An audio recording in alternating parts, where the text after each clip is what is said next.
Yan ang huling bilin ng ating namatay na kapatid. Pakatay na lahat ng magnanakaw. Lord, sa ngalan mo, bumaba si Marcos sa pesto niya. I'm using Lord. I'm using you, Lord. I'm calling your name. In Jesus' name. Ibaba mo si Marcos sa pesto niya. In Jesus' name. Hallelujah. Praise the Father in heaven. I am calling your name. Bumaba ka, Marcos. Okay na, sikat, okay na. I'm Ayun po, okay na. pagkabuhay. Okay.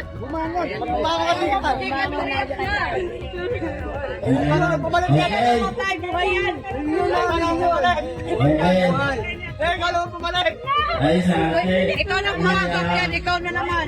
Pamatay na ang magnanakaw!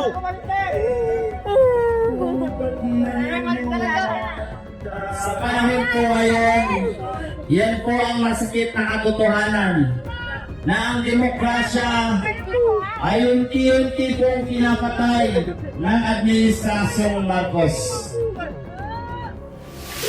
Sa gitna ng paggunita sa Araw ng Kalayaan nitong June 12, naging sentro ng atensyon ang isang kakaibang kilos protesta sa harap ng Senado ng Pilipinas, kung saan isang taga-suporta ni Rodrigo Duterte ang humiga sa loob ng isang kabaong bilang simbolikong pahayag ng umano'y pagkamatay ng demokrasya sa ilalim ng administrasyon ni Ferdinand Marcos Jr.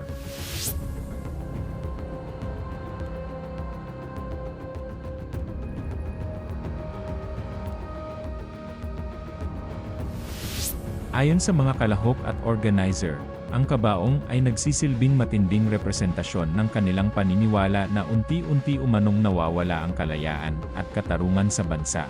Kaya't isinagawa nila ang kilos protesta sa mismong labas ng Senado ng Pilipinas upang iparinig ang kanilang saloobin sa gitna ng mga umiinit na isyong pampulitika. Habang nagaganap ang protesta, mas lalo pang naging kapansin-pansin ang eksena nang may ilang taga-suporta na nagdala ng mga maleta at iwinagayway ang watawat ng Pilipinas, kasabay ng mga panawagan laban sa umano'y korupsyon, pagkakahati-hati sa lipunan, at mga usaping may kinalaman sa pamamahala.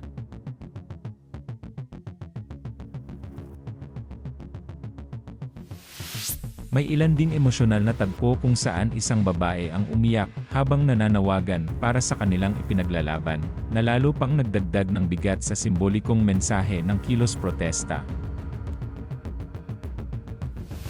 Ayon sa mga rallyista, hindi lamang ito simpleng demonstrasyon, kundi isang malakas na pahayag na ang demokrasya ay nasa panganib o patay na sa kanilang pananaw. Giit nila, mahalagang marinig ang kanilang tinig lalo na sa araw na sumisimbolo sa kasarinlan ng bansa. Bilang paalala umano na ang tunay na kalayaan ay dapat patuloy na ipinaglalaban. Samantala, nananatiling hati ang opinyon ng publiko hinggil sa mga ganitong uri ng protesta, habang patuloy ang mas malawak na diskusyon sa loob at labas ng pamahalaan tungkol sa estado ng demokrasya, pamumuno, at karapatang pantao sa bansa.